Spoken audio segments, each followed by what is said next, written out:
The following story has been brought to you by StoriesToInspire.org. I want to share with you an unbelievable story that happened in this month, Chodesh Iyar, in Tovshin Samach Zayin. Shalom. Ani medaber im Rav Ruvain Meyer. Hello. Am I speaking with Rabbi Ruvain Meyer? Yes, that's my name. Who am I talking to, please? It doesn't matter. I'd really not say my name at this point. Tell me, are you the rabbi that takes care of Shemita? Are you the rabbi that's in charge of the organization that helps people out with Shemita? Yes, I am. How can I help you? Well, I'm a farmer from down south. Don't worry, I'm not a dati. I'm not frum. I'm a chiloni. I'm a totally secular Jew. But I'm a farmer. And I decided that this coming year, I understand the Shemitah, is that correct? Yes. I decided, me and my wife, that we are going to be Shomer Shemitah this coming year. And I want to know if you could help me. B'simcha Rabbah, I'd love to help you. Where would you like to meet? The farmer said, on my part, I'd love to meet you today at 4 o'clock in the gas station parking lot by Coca-Cola right outside Bnei Brak, by Route 4. No problem. I'm ready. I'll be there. Reuven Meyer was very, very inquisitive. He couldn't imagine. He's been dealing with Shemitah for 30 years. He's always sending his team from one moshav to the next moshav, trying to cajole farmers. We'll help you. We'll pay you. We'll cover your expenses. We'll keep you going. We'll teach you another trade to keep you going. We'll keep you busy. We'll have chavrusas with you, for you. We'll satisfy you. You'll be very happy you kept Shemitah. But you have to convince the farmers. But out of the blue, to get a phone call, hello, I'm a Friar guy, I'm a farmer, I want to keep Shemitah, never happened in 30 years. Something must be going on. Who is this guy? I wonder what he looks like. Well, Reuven Meyer didn't take anything for granted.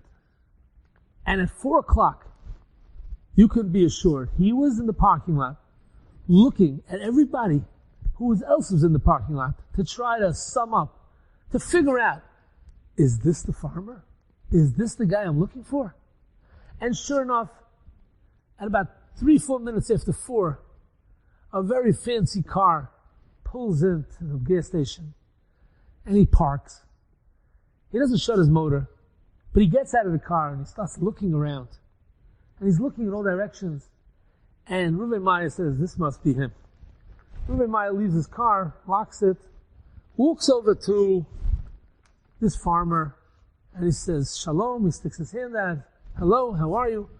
Are you Reuven Meyer? Yes. Are you the farmer? Yes. He says, why don't you join me in my car? The seats go down. I have some drinks for you. Come join me. Let's talk. Reuven Meyer gets into the car, and he says, I'm so pleased to meet you. And the farmer starts talking. First of all, I want to introduce myself. My name is Lior, and I want you to know, I'm a farmer in the southern district of Beersheba, below Beersheba, and I heard about Shemitah, and me and my wife decided that we are going to keep Shemitah this coming year.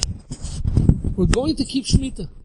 By hook or by crook, we're going to keep Shemitah. Okay, the only thing is, 2 things. First of all, I want to know how much does it cost, and second of all, what does it entail? Reuven Meyer starts laughing. And he says, the first question is easy, the second one is hard. The first question, you want to know what does it cost? It's free. You don't have to pay anything. The second question is much harder.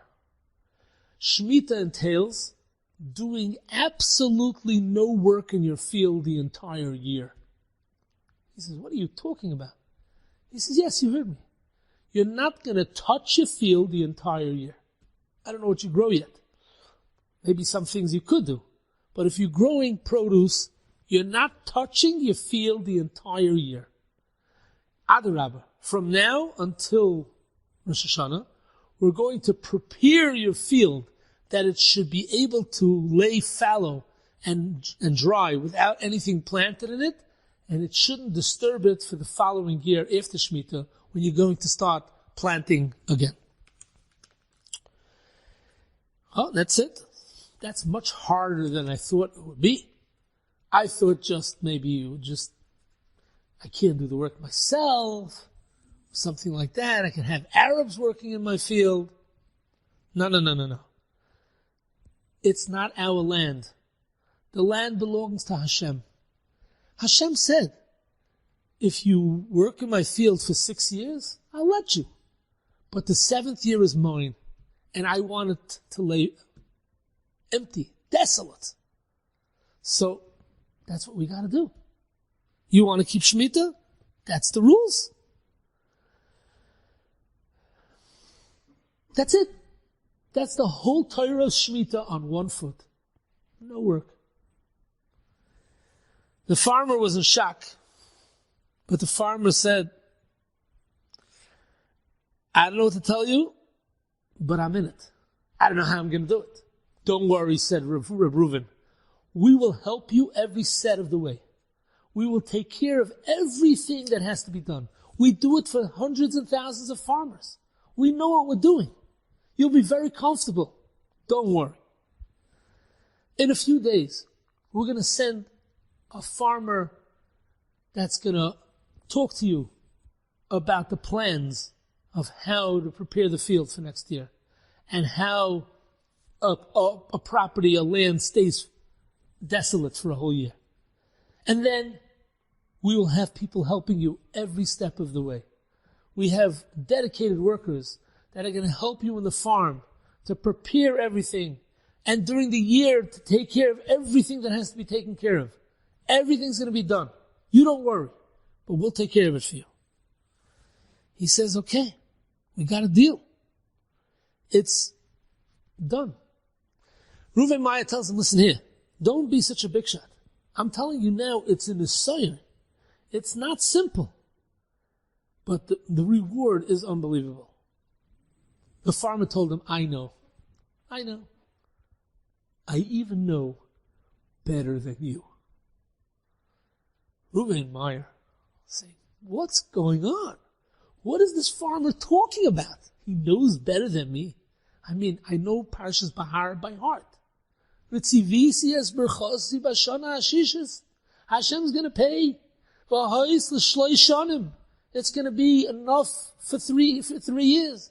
And Rashi tells us that sometimes it's even enough for 4 years. When Yovel comes after Shemitah, and you can't work 2 years in a row, the 49th year and the 50th year. And Hashem says, chill out. On my back. I'll take care of it. You'll have enough. Don't worry. And the farmer tells back, Reuven Maya, I told you before, don't tell me I know better than you. And Reuven Maya says, all right, I'm not going to argue with you. And he says, okay, fine. Have a nice day. And the farmer says, 1 second. I want to ask you one more question. You don't want to know why I want to keep Shemitah? He says, I don't want to know. Since I hung up the phone from you 4 hours ago, I couldn't understand what went into your head, why you want to keep Shemitah. And now that I met you, and you're telling me all these things, boy, do I want to know. But you didn't share your story, so I didn't want to pressure you. But I would love to hear your story. And the farmer said, fine, let me tell you a story. A story in a story. About 2 years ago, one night by supper, the family was together, we were eating supper, and my wife tells me, it's so interesting. We're Jews. We're lucky we're living in the Holy Land, in God's given land to the Jews. But what does that mean? What does it mean we're Jews? What does it mean Eretz Yisrael? What is that? What's so special about it?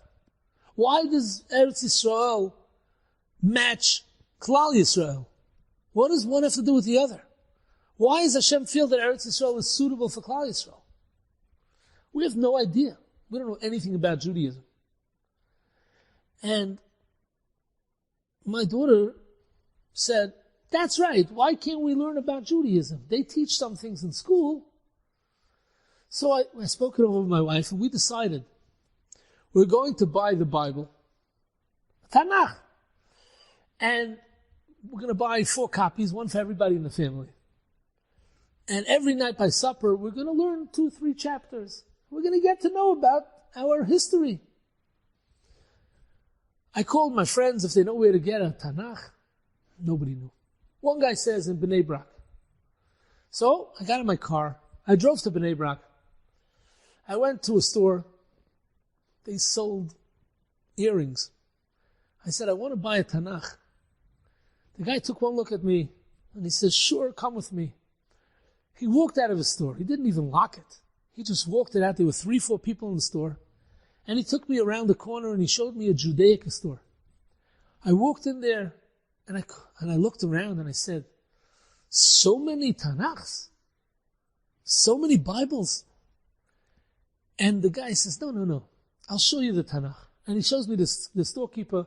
He says, this guy wants a Tanakh, could you help him? So he brings me to the shelf and they have Tanakhs, big ones, small ones, fat ones, skinny ones, with commentary, without commentary. Oh, I was so mixed up, I didn't know what I was going to do. I told the guy, listen here, I'm a farmer. I'm Chiloni. But my family wants to know about our history. What do you recommend? What should we get? He gave me a Tanakh with a commentary in the back.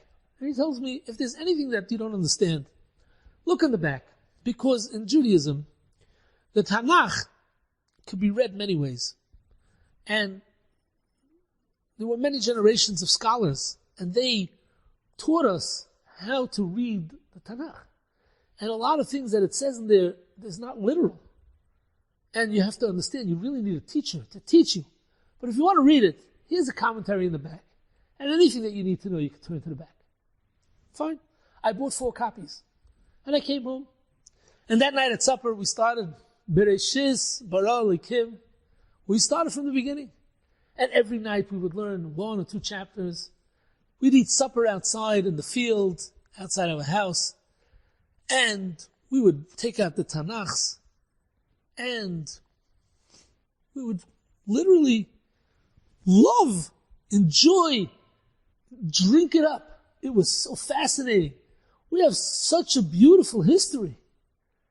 And we went Parsha after Parsha, Chumash after Chumash, until we came to Parshas Bahar. We came to Parshas Bahar, and we start reading. Wow, this was said on Sinai. Hey, where was everything else said? Not in Sinai? I turned to the commentaries in the back, and I see they quote Rashi. Rashi was a scholar in the 11th century, and he tells us from the Bible, from the Talmud, that just like Shemita, with all its little nuances and little laws were given in Sinai, so too everything else was given in Sinai. Very good. And we start reading. 6 years you should plant your field. Hey, my daughter says, now they're finally talking about us. This is about us. Yeah, okay, let's read. 6 years you should take care of your vineyards. And it'll grow. And then at the end of the summer, You get all your produce, you get it, you spread it out, it dries out in the field, you bring it into the house, you package it, you sell it, you make money, you live. Okay, my daughter says, why only 6 years? I'm already 10, and we've been planting more than 6 years over here. And my wife says, actually, we're planting almost 25 years. And then we read the next pasuk. Uvashana Hashvius, in the 7th year, Shabbos Shabboson Yel Aretz. It's a rest. Shabbos Lashem. Sotcha Lo Sizra. The 7th year you should not plant your field. V'charmecha Lo Sizmar. Don't tend to your vineyard in the 7th year. And we were going crazy. My wife says, but if you don't plant, you don't grow. And if you don't grow, you can't sell. And if you don't sell, you have no money. Now, we know that the Jewish nation, in the time of the biblical times, they were an agricultural economy. Everybody had fields. They didn't build skyscrapers in those days. They tended the fields. And everybody grew tvua, fruit, and they sold it. And Zvulun went and took all the fruit, and he would take his ships, and they would go to Europe, to Africa, and they would sell Israeli produce. And they made a lot of money. And Zvulun would come back and give people the money that they got for selling their produce. And Yisachar, for sitting and learning, he would share his profits with. And that's how they lived. But if nobody plants on the 6th, 7th year, how did an entire nation survive? And me and my wife were looking at each other when, out of the blue, my daughter calls out and said, Abba, Terebech Pasuk Chaf. Look at Pasuk Chaf. So we turned the page without going further. We turned the page to Pasuk Chaf. And she tells us, the Torah itself asks our question. V'chi soimru ma noichel b'shana hashvius. What are we going to eat in the 7th year? Hein lo nizr v'lo nesves v'senu. If you don't plant, you don't bring in fruit. You don't bring in the produce. How are you going to eat? How are you going to live? And the Torah answers, don't worry, Pasuk Chaf Aleph. V'tzivisi es berchosi lochem b'shana hashishis. God will pay you back.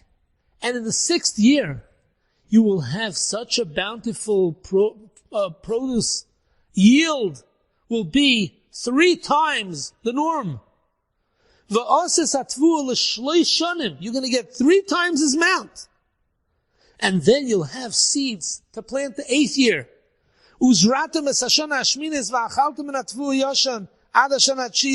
You'll have enough to eat till the 9th year. And then everything starts again. The Torah asked our question, and the Torah answered our question. And I said, come on, you believe it? My wife tells me, Lior, how about trying Hashem out? Maybe it's true. What do we have to lose? A year's worth of income. We're rich. We could manage. We could make it for a year without any money. Come on. What do you have to lose? And that little pintel yud in me, even though I didn't keep the Torah and I'm fry, and I'm still fry. I'm a chiloni. But there was some Jewish spark in me that said, let's do it. We threw the towel in and we said, we make a commitment that we are going to keep this Shemita. We don't know what it means. We don't know the rules. We don't know how to do it. But we're going to keep Shemita. At this point, Reuven Meyer tells him, no, did Hashem keep his word? Did you get triple? And the farmer says, nope. He says, what are you talking about? You're in the middle of the 6th year right now. You didn't get triple? Come on. He says, no. He says, you're holding something back from me. You're not telling me the whole story. What did you get? Lior said, I'm embarrassed to tell you. I got 5 times what I normally get. He says, what are you talking about? He says, let me tell you, I'm growing in my 40 dunam of land that I have for the last 25 years. And every year, I grow the same thing. I grow peppers. Most, I would say 90% of my yield gets exported to Europe. There are agents that specialize in buying quantities of fruit from big farmers. And they take their promise from the farmer and they go around and they sell it to wholesalers and distributors who sell it to retailers. And these agents offer me the going rate, and I can make another 20 agarot, 40 agarot a kilo. But basically I get between 3.5 and 4 shekel per kilo. 4 shekel in those days was probably, I would say, $1.25 for 2 pounds, 2.2 pounds. It means the farmer's making roughly 65, 70 cents a pound. That's what they make. I know from farmers that sell tomatoes that you pay in the store $1.79 a pound. Farmers are getting 40, 50 cents a pound. Because the agents have to make money, and the distributors have to make money, and the wholesalers make money, and the retailers have to make money. Everybody makes a little bit. So the farmer gets the least. He gets nothing for a case of tomatoes. It's a joke. That's why a lot of farmers, they don't want to sell it to the market. They go to a tomato sauce factory or a ketchup factory, and they sell direct to them. Because from them, instead of getting 40 cents a pound, they can get 65, 85, 90 cents a pound, whatever it should be. And they can give them rotten tomatoes because it's getting grinded up anyways, So every year I get about 3.5 to 4 shekel per kilo of peppers. This year, everything's the same. I planted my same amount of peppers in my 40 dunam. I grew a regular yield, not one extra pepper in the whole field. One day I get a phone call from one of the syndicators, one of the agents, who calls me and says, Lior, you have peppers this year? He says, yeah. He says, can you reserve everything for me? I'll pay you nicely. He says, yeah, what are you going to pay me? He says, I'll pay you 8 shekel a kilo. As soon as I heard him say 8 shekel a kilo, bells went off in my mind. And I said, he's not offering me 8 shekel a kilo unless he's desperate. I said, I'll think about it. He says, all right, I'll give you 10.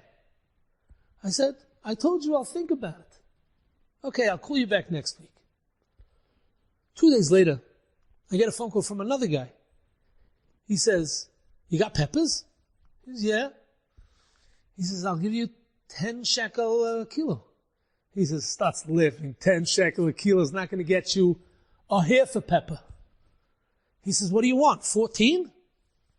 I didn't say anything. I laughed. He says, all right, I'll give you 15 shekel. I laughed. He says, you want 16? Okay, I'll give you 16, but I'm not giving you a penny more. The other guy calls me back next week, and he says, so did you get any other offers? I said, yes. He says, what's your highest offer? I says, I'm not telling you. He says, I'm giving it to the highest bidder. And that's it. So, from now on, I'm only taking closed bids. You got to put your highest bid on a piece of paper, seal the envelope, and mail it to me. And when I get all the mail, I'm going to open it up, and whoever gave me the highest is going to get it. Okay. I gave a deadline for 2 weeks, and every day I was getting overnight Federal Express envelopes from many, many dealers trying to buy my peppers. 2 weeks later, I opened up all the envelopes, and the highest bid was $18.50, 18 and a half shekel. And I sold it to him. And I asked him, tell me, what happened? Why are you paying me so much money for peppers this year? He says, you don't hear what happened, but they're trying to keep it a secret. But 3 months ago, the Board of Health goes to everybody's fields to check on them, to make sure that everything is healthy. And there's no bacteria growing, no poison. And in Spain, they went to the pepper fields, and they saw that there's something wrong with all the peppers. The levels of unhealthy, whatever it was way high. And they told the farmer, you're not growing peppers, you can grow peppers for tomorrow. These peppers are not coming to the market. And they went to the next field. And they found the entire Spain. They couldn't imagine what happened. And they started doing an investigation. They found out that every farmer needs to buy seeds. And this farmer and that farmer, they're all looking for who's got the cheapest seeds. And one agent came and said, I got seeds, half price. It's coming out of China. And we all bought these cheap seeds. And we all found out together that cheap is expensive. We worked for 3 months, tending the fields, growing the peppers, and everything is going in the garbage. And in the entire Europe, almost every single farmer bought those seeds. And there are 0 peppers to buy in Europe. And everybody's trying to get peppers. And people need peppers. And people are going to pay anything for peppers. And therefore, I paid you $18.50 a kilo. And you know, if you take $18.50 and you divide it by 3.5, you know what you get? It's almost 5 times as much. I grew the same thing. Same amount of peppers grew. But my yield in the bank is 5 times what I usually have. That means I could live now without any money for 5 years.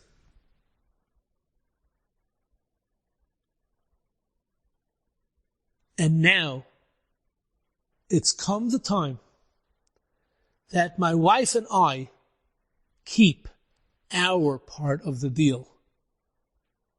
We will keep Shemita this year. And they did. Enjoyed this story? Come again. Bring a friend. StoriesToInspire.org